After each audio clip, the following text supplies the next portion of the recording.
Hello, everyone. Welcome to today's episode of the Glow Podcast. We have a very exciting guest with us here today, Sherri Nash from Forever Weight Loss Clinic in Ohio. And for those of you just joining the podcast, we are tailored marketing and we specialize in helping dermatologists, skincare, and aesthetic clinics grow their revenue and increase their business. So if you have any questions about any of our services, drop a comment below or direct message us.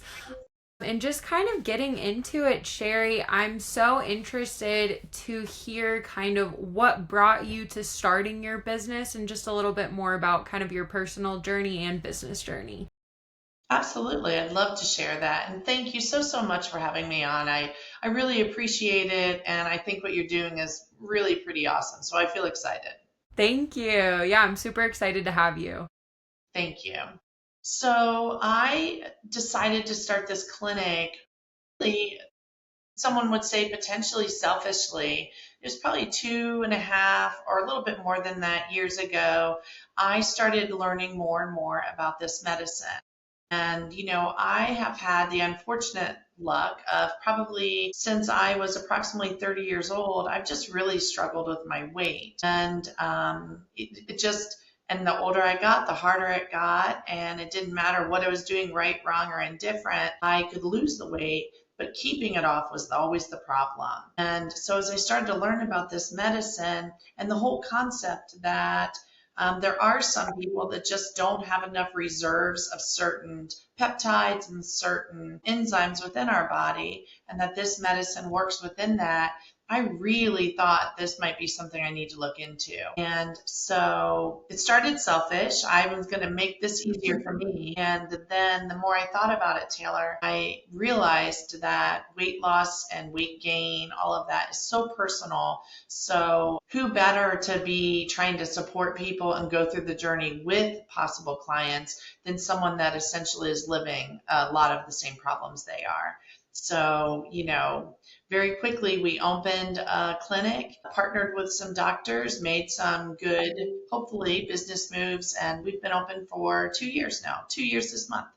That's amazing. Yeah, no, I think that you're right. It's so different when you are personally going through something and you're like, you know what? I can help other people with this as well. And I feel like it allows people to open up a little bit more too when they know that the other person has kind of similar experiences to what they're having. So I really, really love that. And I know obviously can you talk a little bit more about your background before starting the clinic, your background within healthcare and kind of what brought you to this as well? Absolutely. I started my career as a nursing home administrator and absolutely loved that industry, loved the career. It was sort of a mix of everything I love since I was a child. I've always been very, very drawn to medicine. Like many young kids, I was sure I was going to be a physician when I got older. Turns out that wasn't my path for many reasons. So I pivoted and ended up getting my degree in healthcare administration from Penn State. And as soon as I graduated, I went right to working in the nursing homes and retirement communities. And I just loved it. I liked helping people. I loved learning about medicine.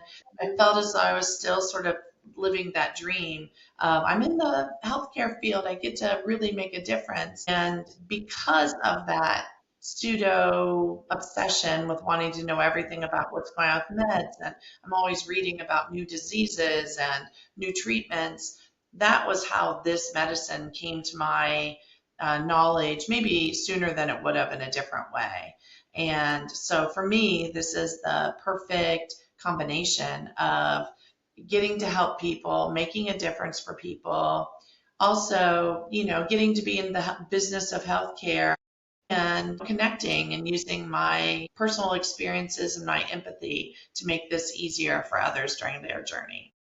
I feel like you have kind of the perfect background for what you're going into and everything, with the background in healthcare, also the personal journey. And as you said, your clinic has been opened for nearly 2 years now. And from a previous conversation that we had, I know you've served about 175 clients. Well, you have about 175 active clients. So it's a very rewarding journey being able to help people on kind of like with their personal growth, with their physical growth, with all of those things. So what has kind of been some of the most rewarding experiences that you've had so far with your career? Oh, I love that question. This business has been, I feel as though when I get to come to work, I have the pleasure of being part of something that's giving people happiness and relief and understanding.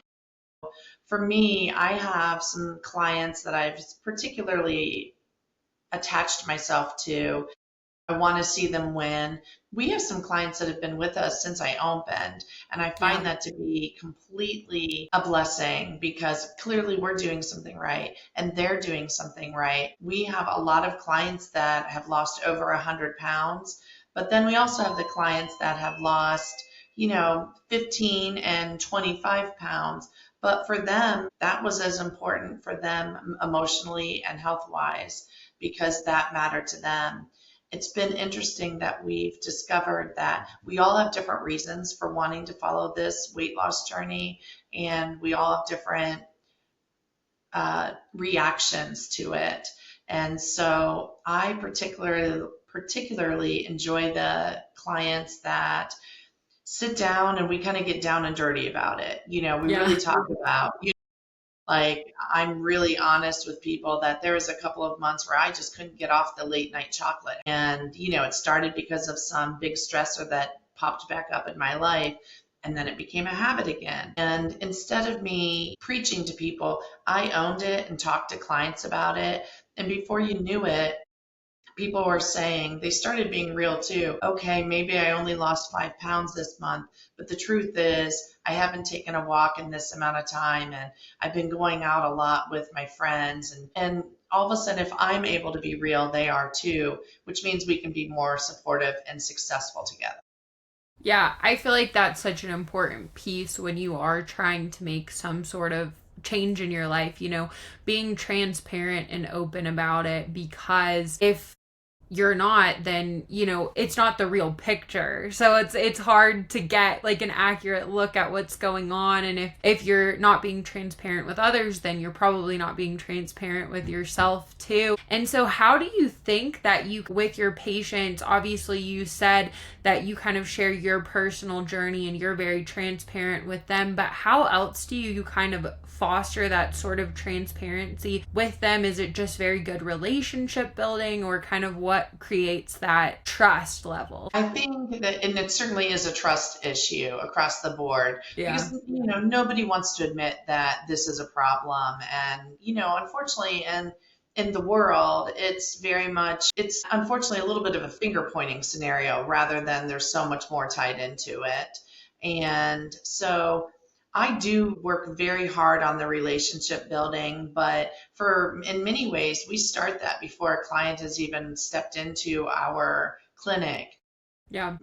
A large part of my advertising and our Facebook posts is me talking to the camera with just my personal story, my wins or my losses, or what went well or didn't go well. And so right away, I have a lot of clients tell me that they feel as though they already know a lot about me before they even entered our clinic. The other thing that we do is we often end up having an ongoing relationship with text or phone calls before the client comes in to meet with the doctor, because we want to make sure that we're going to be able to truly support them and that we're really going to be able to be the right fit and the right clinic for them. So usually by the time they've walked in the door, we know a little bit about them. We know are they emotional eaters, or is it stress, or are there some medication issues, or have they just not been to the gym in 2 years and they used to do that amazingly? So we've kind of dug in a little bit, and I think by myself and my team also. We're just built very empathetically, and, I'll be all in on the truth. And so I think it makes people open up a little bit more. And that is the one thing that we are really proud of, is that people will often say they feel as though they're either going into a counseling appointment or they're sitting down with their best friend and trying to figure out what they should eat this month to make it work better than last month and such. So I really, really care about everybody's success. I want everybody to win. And I love how you said too, like from your social media, people kind of feel like they already know you a little bit. It's so funny how social media works like that. If people do a really good job of kind of presenting themselves and presenting, being transparent, those things, you can kind of see that through, I feel like, even online, and so people can kind of sense that a little bit. Do you think, like, with social media, obviously there are great things about it when people are being transparent, but do you think within the medical weight loss industry and really weight loss in general, there's maybe like some negative things that are on social media as well that has kind of misrepresentations, I guess? I do. I think in particular with these GLP medications, people have, and we experience it in our clinic quite a bit. People come in and they'll tell me that they have to lose 20 pounds and they believe they can do it in 1 month. And, they're all excited about, oh, I just have to invest for this 1 month and we're going to do great. And so not only do we want everyone to win, but we also do a lot of educating. Yeah. And, people in this era, people are getting their information from God knows what website. They're going to Reddit. They're talking to their high school friend who has a brother who, apparently lost 75 pounds in 3 months. And so we work really hard to set level expectations and to also make sure that people know that maybe we do have some clients that are losing greater than a couple of pounds, 1 to 2 pounds a week. But in our clinic in particular, we really want people to lose weight in a healthy manner. And typically, research has shown that if you lose more than 1 or 2 pounds a week, you might be losing muscle, you might be losing water weight more so than the actual fat tissue that we want to lose. And even with our long-term clients, we do a lot of educating about why we're not racing to the highest dose or adding all these other meds in that they read about. And there's just a lot of misinformation, and a lot of people think that this is going to be the magic fix, Taylor. And it certainly helps, but I can't eat chocolate cake every night and expect this to work Yeah. for me, you know? Yeah, of course. Yeah, I Yeah. wish. Hey, everybody would want in on that if you can eat Yeah. chocolate cake every day. With ice cream. But no, you don't Yeah. need to do that. You still, what the medicine does is it makes it so much easier for you to feel full. Yeah. And it's crazy how many clients that I've spoken to, myself included, that I don't know, at least in my adult life, that I remember regularly feeling full. And I knew it was time to stop eating, or I knew that my plate was empty, or I'd already boxed up my leftovers, but I don't know that I felt full or true satiety. And there's so many clients and people I've had the pleasure of working with that they're shocked once they take this medication. They're texting me and calling me and saying that, oh my gosh, I finally understand what full means. Yeah. Or you told me I'd only be able to eat, 2 chicken fingers. Turns out you're correct. I could barely eat that. But before, there just seems to be a subset of people that don't feel that full like other people do. And that's what the medicine's doing, is it's helping people care less about how much more they eat and get the feeling of fullness.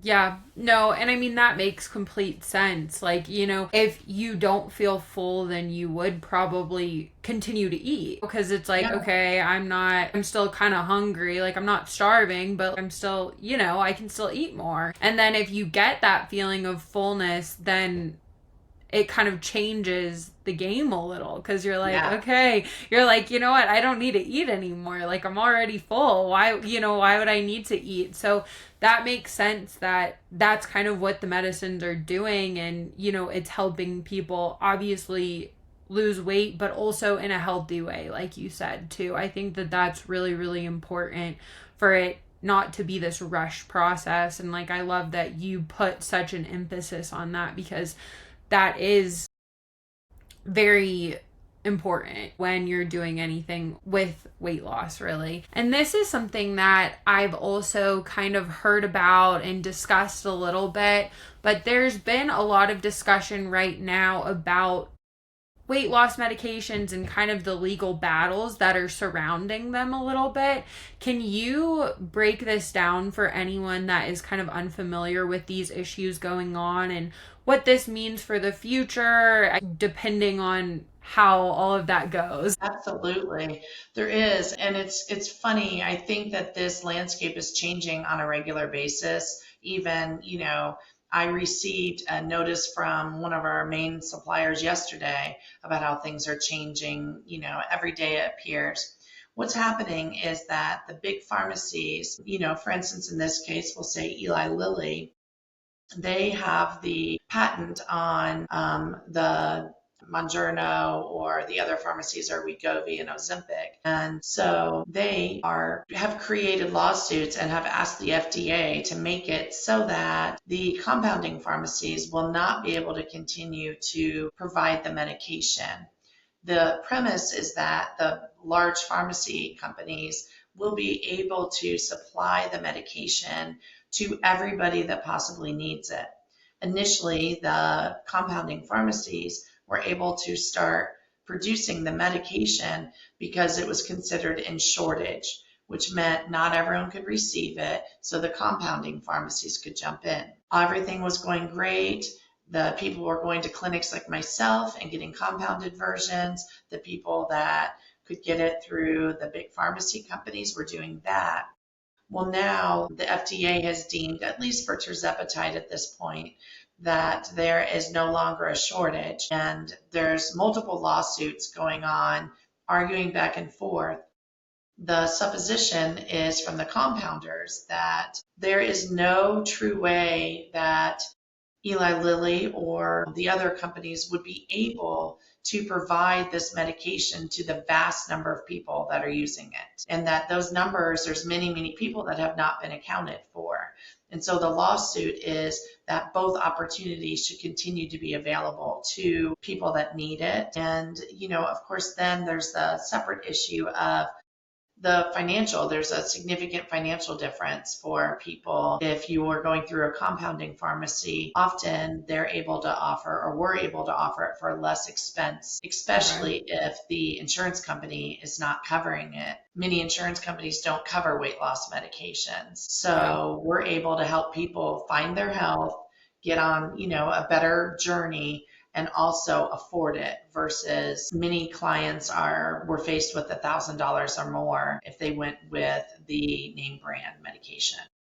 Yeah, that makes sense. So it's kind of a big issue right now if that legislation does pass, because Right. it's going to affect a lot of people that are not going to be able to get these medications anymore. They still may be able to get them, but it's going to increase the price exponentially. And Yes. so you talked a little bit about compound pharmacies. I know that your clinic works with them. Could you tell us just a little bit more about that for people that are kind of unfamiliar with this concept? Absolutely. Compound pharmacies they've been around for many, many years, decades. They essentially are able to provide medication to people in different doses or in different versions that someone might need.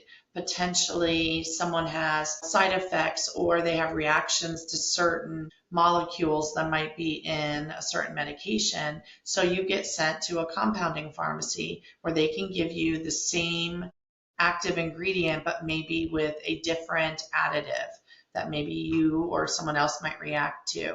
So they provide many, many scenarios. We have 3 people in our family that have had to get compounded medicine way before I opened this clinic for dermatological situations. They needed a different dose, a different range so that they could continue to use it. And it's very personalized as to what they're able to provide. Now, what maybe people don't know about compounded pharmacies is that these are regulated pharmacies. The one that I work with mainly just recently had their FDA visit, their audit to make sure they're hitting the same standards. The medications are still sent out for third party laboratory testing to make sure they're hitting the regulations of corrective active ingredients and everything that needs to be used. They're just not the super large, huge pharmacy makers we might think of. They're often smaller, they're often family owned, and many of them have been around 35, 50 plus years. Yeah, I feel like it's a topic that I've heard a little more recently discussed, but like you said, they've been around for a long time. They're FDA approved, FDA cleared, all of those things, the same things as a Right. regular pharmacy. They're just able to give a little bit more personalized treatment. And so, right now, what are some of kind of the biggest challenges that, as obviously with the legislation, what are some of the biggest challenges that you and your clinic are kind of facing outside of that? Well, a big piece you already brought up is a lot of the misinformation that's going on. Yeah. The misinformation about, is the med available? Are you going to keep going? And we get phone calls on the regular. Oh, I heard that everyone got shut down. We've even had some clients call and want to make sure that they're receiving safe medication. So there's just a swirl of information going on.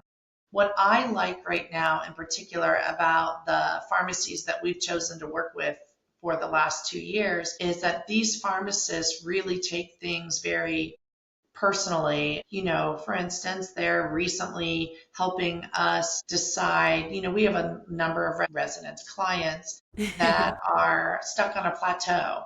No matter what they do, they just can't get off this certain weight. And so the pharmacy teams are working very hard to come up with solutions for those clients so they can keep moving forward and coming up with new peptides or new enzymes. So that's something that I wouldn't have the access to if I didn't have such strong relationships with our pharmacies. And so it's just we continue to educate, we continue to try and determine what's going to be best for our clients in particular. And we're just going to keep educating and do all we can to keep providing to help the people that choose to come to us. So, right now, too, what would you say for the clinic? Obviously, you all are continuing to grow and bring in more clients and help more people. What are kind of your biggest goals right now? Like, what are you focused on for the remainder of 2025? I love that question. Well, obviously, we want to be able to serve more people in the greater Columbus area. We recently started expanding a little bit, and we're also able to mail medications to people outside of our area, which has been nice because then they can get supportive phone calls. We're still offering everything, excuse me, it's just over the phone or sometimes video calls. So we're very excited about being able to help people, in particular in the smaller towns or the communities where they might not know where they can get it. That's Yeah. been huge. The other thing that I'm finding super exciting is I spend lots of hours every single week talking to women, much like me, have struggled with weight loss. We're in our 50s, people are starting to deal with menopause issues.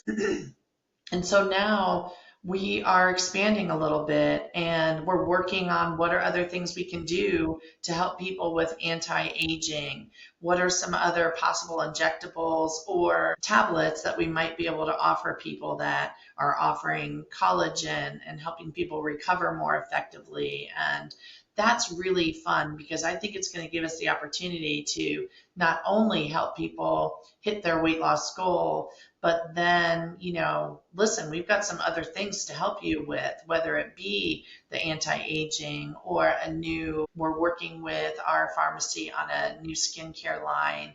There's just a lot of things that tie into it. And I realized I'm sitting here talking to all these women and men, but a lot of us are middle-aged and we're not just worried about, the size of our pants. There's more things happening. Our Yeah. joints are hurting. We've got inflammation. We're wondering where those new wrinkles come from every single week. And so our relationship with the compounding pharmacies is allowing us to start to address things more than just weight loss for our clients. And I find that to be super amazing because we already have a relationship and thankfully they already trust us. So we Yeah. can make it more of a whole body scenario. Yeah, that's really cool. I feel like when you start working with people, like you were saying, you kind of realize, like, you know what? These people, they need this too, like, or like they're going through this issue. I wonder how I can help them with this thing. And so I think that that's amazing that you're kind of adding on and seeing, like, okay, what are some other things that my clients need that I can potentially offer them, along with the partnership that you have with the compound pharmacy too, and making it really too, just like also like you said, more accessible to people too with telehealth, especially like you said with rural areas. Maybe they're not able to travel somewhere where they would be able to get the same treatment. So I think telehealth too, and technology really in general, has also made it a lot more accessible to people. Agreed. People are much more comfortable with video calls and much more comfortable with FaceTime. And, it's become much more the norm. Yeah, for sure. Or like even, if it's like a mom who she just had a baby, she's not able to leave the house to go to an appointment, but she can hop on a video call real quick too. It's just making it a lot more accessible to people and more fitting with their lifestyle. Well, thank you so much, Sheri, for coming on the podcast today. Definitely let my audience know how they can find you, what's the best way to connect with you, follow you on social media, website, all of those fun things. I would love to. Our website is foreverweightlossohio.com and everything is there. Someone can ask questions. They can, book an appointment, anything you would possibly. Also, it's very simple to call or text us, and our phone number is 740-675-6751. And that's call or text. And I love to hear from people. I usually am answering people even at 9:30 or 10 at night. That's, because I'm available and it matters. Yeah. So, and then look us up on Facebook and Insta too. We just love to educate and make a difference. Awesome. Yeah. And I'll drop all of that information as well in the show notes, so it's easy for people to just go ahead and click on it. And thank you so much again. I am so Yeah. happy that you came on and got to educate us a little bit more about all things medical weight loss, compound pharmacies, and kind of that journey to get there. So thank you again. And we will see you next time. Thanks so much, Taylor. I appreciate it. All right. Bye. Bye bye.